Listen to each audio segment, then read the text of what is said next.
خبر شامل کرتے ہیں ضلع سانگڑ سے۔ عمران عباسی کی رپورٹ کے مطابق جامعہ مسجد حضرت سلطان باہو مدرسہ حسینیہ رضویہ رشید کالونی ٹنڈوادم میں مدنی عید ملادم کمیٹی کی جانب سے سالانہ عظیم الشان یوم صدیق اکبر کانفرنس منعقد ہوئی، جس کی صدارت آل نبی اولاد علی حضرت قبلہ سید حسین شاہ جلانی نے فرمائی۔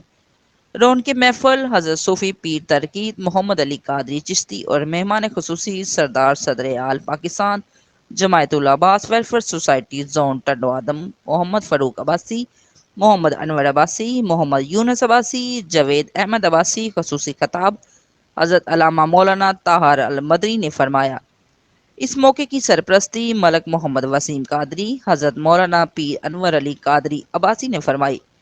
اس موقع پر کثیر تعداد میں عوام اہل سنت نے شرکت فرمائی۔ آخر میں صلاۃ والسلام اور ملک اور ملت کے لیے خصوصی دعا بھی کرائی گئی۔